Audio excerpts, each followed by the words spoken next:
श्री राधे कृष्ण। नमस्कार। हमारे धार्मिक चैनल सनातन शांति वाणी में आप सभी का स्वागत है। मेरे सभी श्रोताओं को मेरा प्रणाम। आज का विषय बड़ा ही गूढ़ है और हमारे जीवन से गहराई से जुड़ा हुआ है। हम सबके मन में एक ही सवाल बार बार उठता है, मेरा भविष्य कैसा होगा। यही चिंता हर किसी को खाती रहती है।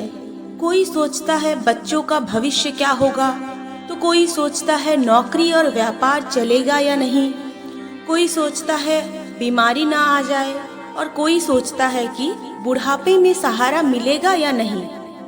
लेकिन प्रेमानंद जी महाराज कहते हैं, भविष्य की चिंता करना व्यर्थ है, क्योंकि भविष्य कभी इंसान के हाथ में नहीं रहा। मनुष्य के हाथ में तो केवल वर्तमान है।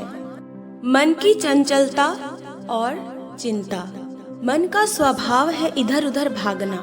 जब भविष्य की चिंता आती है तो मन और भी अधिक चंचल हो जाता है। यह चंचल मन हमें शांति नहीं लेने देता। महाराज जी कहते हैं, मन चंचल है, लेकिन साधना और विश्वास से यह स्थिर हो सकता है, और चिंता का मूल कारण यही चंचलता है। उदाहरण, एक आदमी रात भर सो नहीं पाया क्योंकि उसे अगले दिन व्यापार का सौदा करना था, लेकिन सुबह जब सौदा हुआ तब सब कुछ ठीक रहा, यानी उसकी सारी जो रात की चिंता थी वो व्यर्थ गई। चिंता और चिता। महात्मा बार बार कहते हैं, चिंता चिता के समान है।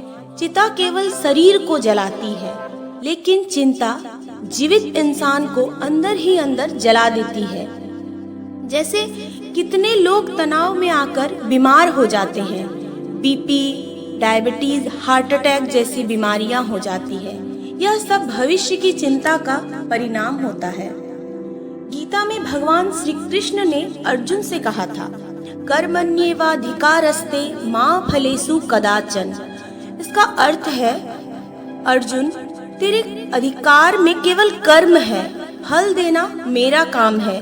तू भविष्य के फल की चिंता वर्तमान में मत कर। और साथ ही प्रेमानंद जी महाराज भी कहते हैं, इंसान का काम है पुरुषार्थ करना, परिणाम भगवान पर छोड़ दो।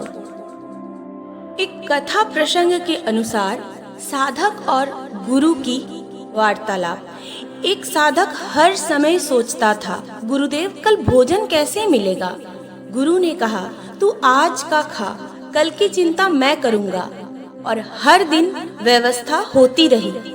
भगवान भक्त की व्यवस्था खुद करते हैं। मीराबाई ने भी कभी चिंता नहीं की। विष का प्याला मिला, कांटों का बिस्तर मिला, लेकिन वो कृष्ण का नाम जपती रही, क्योंकि उन्हें भरोसा था, मेरा भविष्य मेरे गिरधर गोपाल के हाथ में है।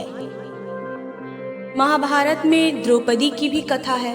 द्रौपदी ने जब स्वयं प्रयास किया तो वस्त्र समाप्त हो गए, लेकिन जब उसने हाथ उठाकर भगवान श्री कृष्ण को पुकारा तो अंतहीन वस्त्र प्रकट हो गए। जब मनुष्य भगवान को अपना भविष्य सौंप देता है तो चमत्कार होता ही है। भविष्य तो कल्पना है जो आया ही नहीं। हम सोचते हैं 10 साल बाद क्या होगा, लेकिन कौन जानता है कि कल सुबह भी आंख खुलेगी या नहीं। इसलिए भविष्य की चिंता अपने जीवन का व्यर्थ है। अगर आप आज ठीक से पढ़ाई करेंगे तो परीक्षा का रिजल्ट भी अच्छा आएगा। अगर आप अच्छे काम करेंगे तो कल आपको फल भी बहुत अच्छा मिलेगा। इसलिए प्रेमानंद जी महाराज कहते हैं, भविष्य सुधारना है तो वर्तमान को सुधारो। मन को स्थिर करने का उपाय, नाम जप करें। राम, कृष्ण या जिस ईश्वर में आपको आस्था हो, यह मन को स्थिर करता है। सत्संग की वाणी सुने ताकि मन की चंचलता धीरे धीरे शांत हो। जो भी मिले उसे भगवान का प्रसाद मानना चाहिए। मन को चिंता से मुक्त करना चाहिए। जब हम दूसरों की मदद करते हैं तो अपनी चिंताएं छोटी लगने लगती है। जब श्री राम ने वनवास स्वीकार किया लेकिन चिंता नहीं की, पांडव 13 साल का कष्ट सहा, लेकिन कृष्ण पर भरोसा रखा। भक्त प्रहलाद, अग्नि, विष, तलवार सब आए, लेकिन उन्होंने कभी भी चिंता नहीं की। इसलिए महाराज जी कहते हैं, चिंता मत करो, चिंतन करो, भगवान का चिंतन करो। प्रिय श्रोतागण, भविष्य की चिंता करके हमने कभी सुख नहीं पाया, लेकिन जब हमने भगवान पर भरोसा किया तो रास्ते अपने आप बन गए। इसलिए आज से संकल्प लीजिए, मैं अब भविष्य की चिंता नहीं करूंगा। मैं केवल वर्तमान में श्रेष्ठ कर्म करूंगा और सब परिणाम भगवान पर छोड़ दूंगा। महाराज जी की वाणी है, चिंता छोड़ो, भगवान का चिंतन करो, भविष्य का मत सोचो, वर्तमान संवारो और विश्वास रखो, जो भगवान करते हैं वही हमारे हित में होता है।